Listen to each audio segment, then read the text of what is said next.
Hello student. तो आज के इस वीडियो में हम एक इंपॉर्टेंट टॉपिक पर डिस्कस करने वाले हैं जो क्लास 11 के स्टूडेंटों के लिए बहुत ही ज्यादा इंपॉर्टेंट है, जो है हमारा न्यूट्रॉन की खोज। तो आज के इस वीडियो में हमारा पूरा डिस्कस जो रहेगा वो न्यूट्रॉन पर रहेगा कि न्यूट्रॉन की खोज किस वैज्ञानिक ने किया था, कैसे किया था, न्यूट्रॉन का गुण क्या होता है, न्यूट्रॉन के द्रव्यमान कितना होता है, न्यूट्रॉन पे आवेश होता है या नहीं होता है। इन सभी चीजों पर आज हम डिस्कस करने वाले हैं। तो मैं यही कहूंगा कि जितने भी क्लास 11 के हमारे स्टूडेंट हैं, अगर वो समझना चाहते हैं, आसानी तरीके से सीखना चाहते हैं, तो इस वीडियो को अंत तक जरूर देखेंगे। तो चलिए बिना देर के स्टार्ट करते हैं। हम दूसरा चैप्टर जो पढ़ रहे हैं, परमाणु की संरचना, क्लास 11 केमिस्ट्री का सेकेंड चैप्टर। इसका एक इंपॉर्टेंट टॉपिक हम देखेंगे जो है न्यूट्रॉन की खोज। अब हम जानेंगे न्यूट्रॉन की खोज कैसे हुआ। तो यहाँ पे हमने लिख दिया है, सबसे पहली बात, थोड़ा सा हमने कुछ बात यहाँ पे लिखा हुआ है, एक एक करके पढ़कर हम सुना रहे हैं। ध्यान से समझेंगे ना तो आपको समझ में आ जाएगा। ठीक है, देखिए सबसे पहली बात मैं बता दूं, जब न्यूट्रॉन की खोज नहीं हुआ था उससे पहले हम क्या जानते थे। तो हम जानते थे कि परमाणु जो होता है, परमाणु जो होता है वो गोलाकार होता है, परमाणु के केंद्र में नाभिक होता है और नाभिक के चारों ओर वृत्ताकार कक्षाएं होती हैं। और हम क्या जानते थे कि नाभिक के चारों ओर क्या होती हैं, इस तरीके से वृत्ताकार कक्षाएं होती हैं। नाभिक के चारों ओर इस प्रकार वृत्ताकार क्या होती हैं, कक्षाएं होती हैं।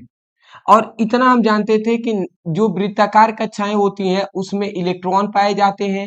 और ये जो नाभिक है ना, इसमें केवल हम जानते थे कि प्रोटॉन पाया जाता है। समझ रहे हैं? इतनी बात पता था कि परमाणु गोलाकार होता है, परमाणु के केंद्र में एक नाभिक होता है जिसमें प्रोटॉन उपस्थित होता है, और नाभिक के चारों ओर वृत्ताकार कक्षाएं होती हैं जिसमें इलेक्ट्रॉन उपस्थित होते हैं। इतना ही हम जानते थे। अब एक वैज्ञानिक थे जिनका नाम था रदरफोर्ड। अब रदरफोर्ड नामक वैज्ञानिक है। उन्होंने क्या बातें यहाँ पे देखा, उन्होंने क्या चीजें हमें बताया, उसको अब हम यहाँ पे पढ़ रहे हैं तो समझ में आपको आएगा। ठीक है, चलिए। तो रदरफोर्ड, देखिए यहाँ पे हमने लिखा है कि रदरफोर्ड ने बताया कि किसी परमाणु का वास्तविक द्रव्यमान, ठीक है, किसी परमाणु का वास्तविक द्रव्यमान उसके परमाणु में उपस्थित इलेक्ट्रॉन और प्रोटॉन के द्रव्यमान के योग के बराबर होता है।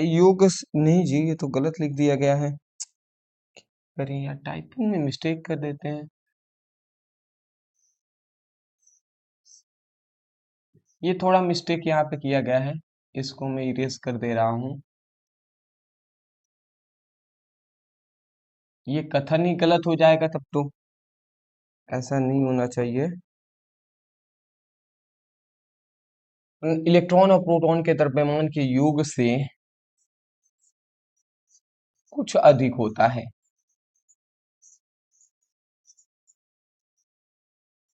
अधिक होता है। देखिए उन्होंने क्या बताया, उन्होंने, रदरफोर्ड नामक वैज्ञानिक ने हमें ये बताया कि कोई भी परमाणु है ना, तो किसी परमाणु का जो वास्तविक द्रव्यमान होता है, किसी परमाणु का जो वास्तविक द्रव्यमान होता है वह उस परमाणु में उपस्थित इलेक्ट्रॉन और प्रोटॉन के द्रव्यमान के योग से भी कुछ अधिक होता है। मतलब सीधी बात यहाँ पे ये बात बताया गया कि परमाणु, हम जानते थे कि परमाणु ये है, तो परमाणु के केंद्र में क्या होता है, प्रोटॉन होगा, और परमाणु के चारों ओर वृत्ताकार कक्षाएं हैं जिसमें इलेक्ट्रॉन उपस्थित होंगे, जिसमें इलेक्ट्रॉन होंगे, और यहाँ पे इसमें क्या होगा, प्रोटॉन होगा। तो जाहिर सी बात है कि हम जानते हैं परमाणु में इलेक्ट्रॉन और प्रोटॉन है, तो इलेक्ट्रॉन और प्रोटॉन का जो जितना द्रव्यमान होगा वही तो परमाणु का द्रव्यमान होगा ना। बात आप समझ रहे हैं? ये बातें कहा जा रहा है। मान लेते हैं एक बोरे में आप मान लेते हैं आलू डाल देते हैं, आप मान लेते हैं प्याज डाल देते हैं। तो आलू मान लेते हैं 5 किलो होगा, मान लेते हैं एक बोरा लेते हैं। इस बात को समझिएगा तभी समझ में आएगा।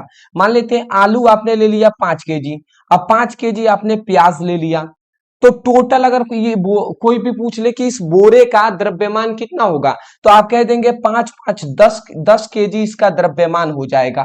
होगा कि नहीं? तो 10 केजी आप कैसे बता रहे हैं कि जो आलू है प्याज है, इस इन दोनों के द्रव्यमानों को जोड़ रहे हैं, जितना आएगा वही इस बोरे का क्या होगा, वजन होगा, इसका द्रव्यमान होगा। ऐसे ही हम जानते थे कि परमाणु में इलेक्ट्रॉन और प्रोटॉन होते हैं, तो जब इलेक्ट्रॉन के द्रव्यमान को और प्रोटॉन के द्रव्यमान को जोड़ देंगे तो जो आएगा वही तो, जस्ट अ सेकेंड।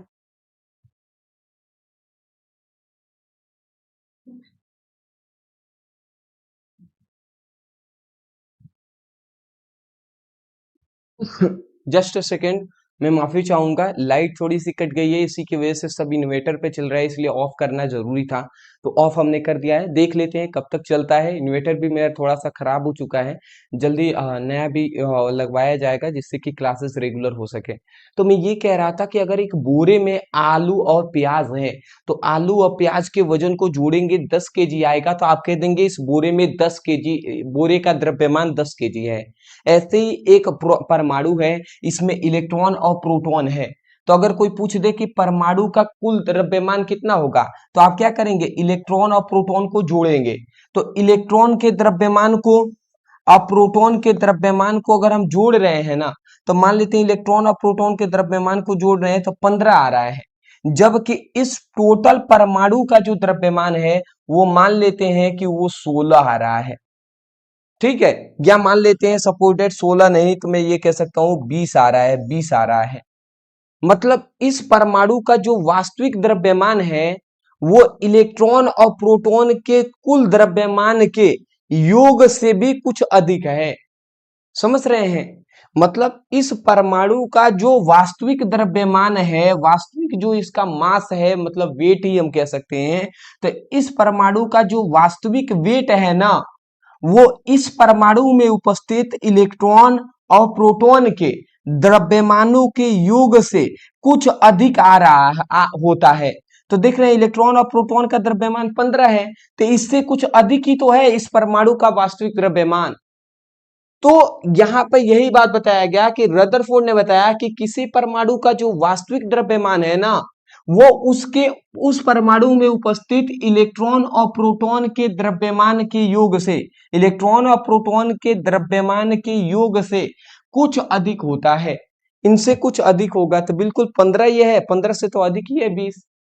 तो अब वैज्ञानिकों ने ये कहा कि आखिर ये परमाणु का टोटल द्रव्यमान है 20 और आ रहा है इलेक्ट्रॉन प्रोटॉन को जोड़ रहे हैं तो 15 आ रहा है, इसका मतलब 5 की कमी हो रहा है, तो इसका मतलब 5 और इसमें कुछ ना कुछ ऐसा है, इस परमाणु में इलेक्ट्रॉन प्रोटॉन के अलावा कुछ ना कुछ ऐसा और भी कण है जिसका द्रव्यमान 5 है, तभी तो ये 5 की कमी आ रहा है।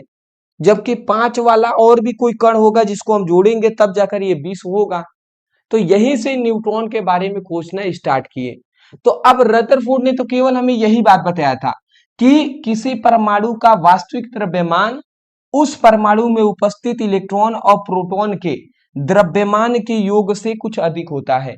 उसके बाद एक वैज्ञानिक है जिनका नाम है जेम्स चैडविक।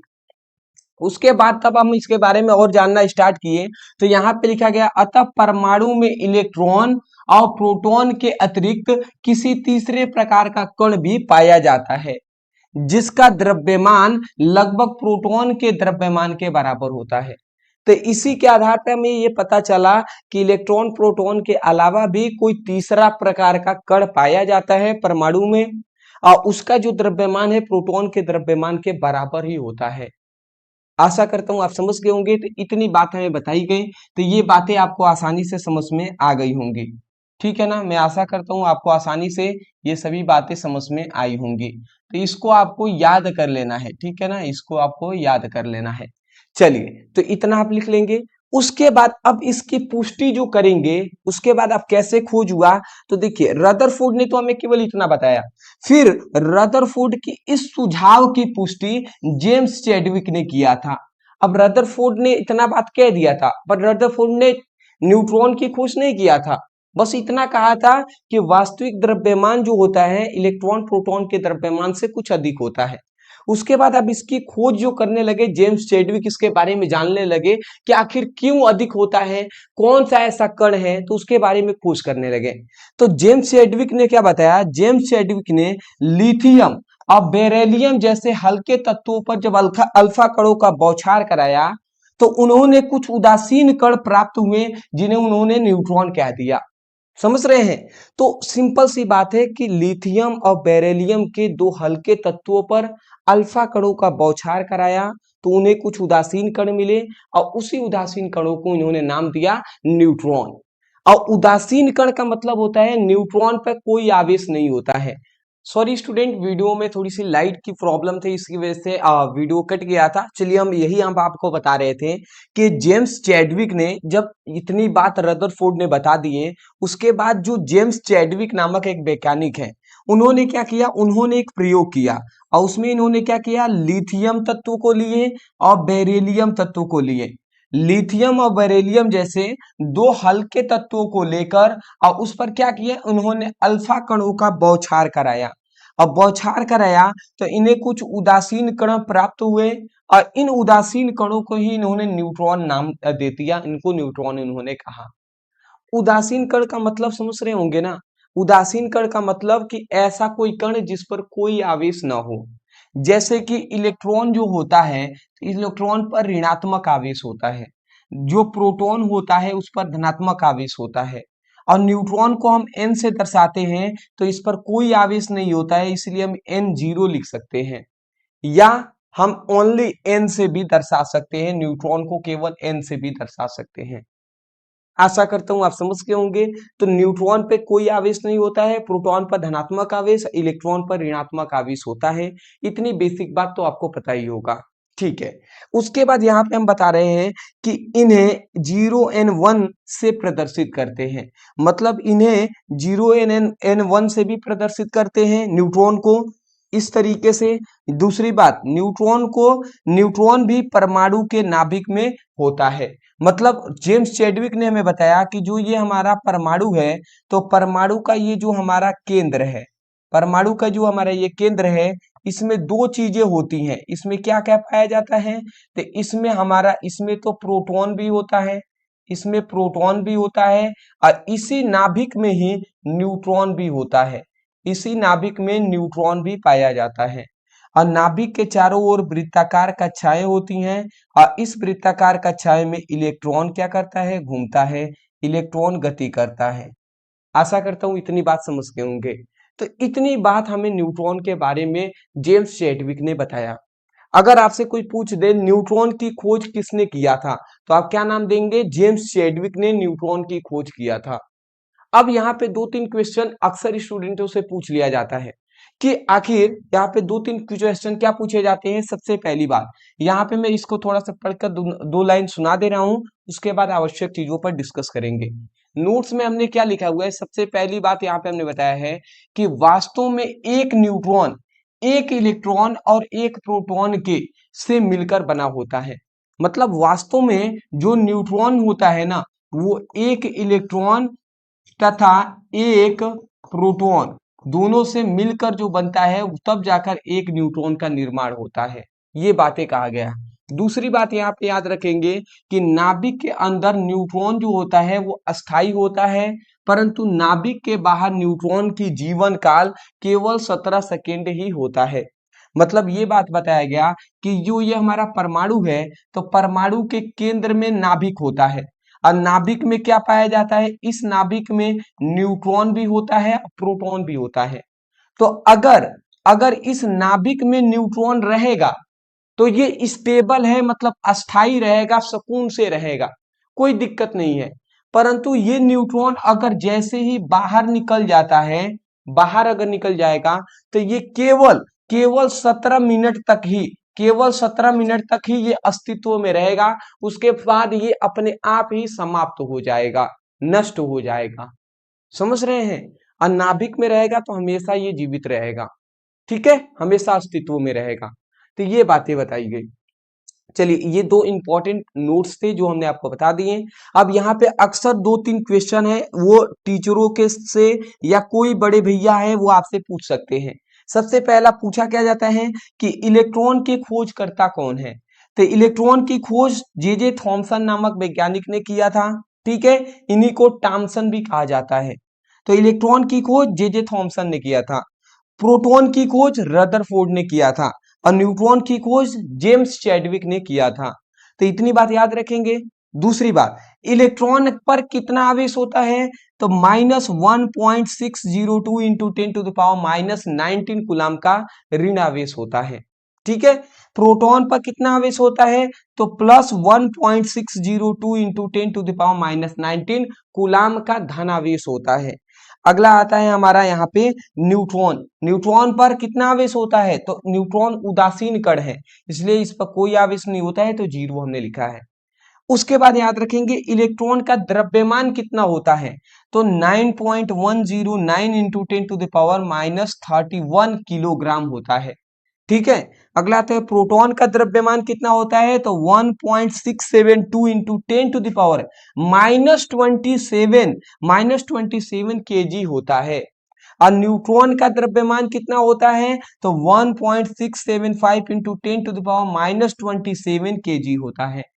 मतलब प्रोटॉन का और न्यूट्रॉन का दोनों का द्रव्यमान सेम होता है, इलेक्ट्रॉन का द्रव्यमान इतना होता है।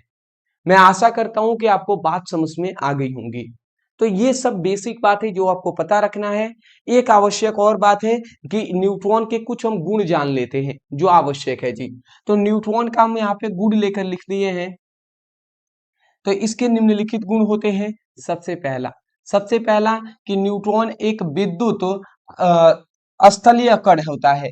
मतलब न्यूट्रॉन एक क्या होता है, विद्युत तस्थल कण होता है। मतलब इस पर कोई आवेश नहीं होता है, उदासीन कण होता है। सीधी बात, न्यूट्रॉन एक उदासीन कण होता है, इस पर कोई भी आवेश नहीं होता है। पहली बात समझ गए। दूसरी बात कहा गया कि दूसरी बात ये बताया गया कि इसका द्रव्यमान लगभग 1.675 इंटू 10⁻23 किलोग्राम होता है। मतलब प्रोटॉन के द्रव्यमान के बराबर होता है। ठीक है, तीसरी बात बताया गया कि यह परमाणु के नाभिक में पाया जाता है। तो सही बात है कि ये परमाणु है, ये हमारा परमाणु है, तो परमाणु के नाभिक में न्यूट्रॉन पाया जाता है और प्रोटॉन भी पाया जाता है। अगली बात, न्यूट्रॉन परमाणु की स्थिरता बनाए रखने में मदद करता है। मतलब न्यूट्रॉन है ना, वो परमाणु की स्थिरता को, अस्थायित्व को बनाए रखने में मदद करता है। अगली बात यहाँ पे याद रखेंगे कि यह स्वतंत्र अवस्था में अस्थिर होता है।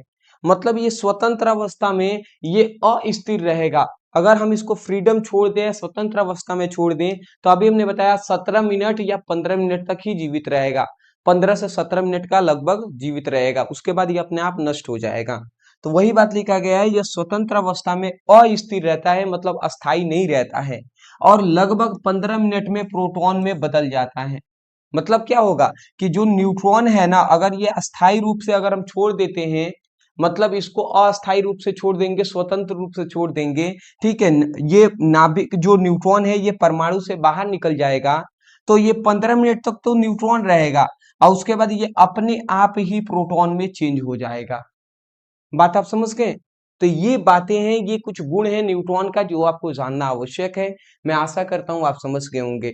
तो इसका भी स्क्रीनशॉट आप ले लीजिए। चलिए दोस्त, तो मैं आशा करता हूं कि न्यूट्रॉन के बारे में आज हमने जो कुछ भी आपको बताया आसानी से समझ में आए होंगे।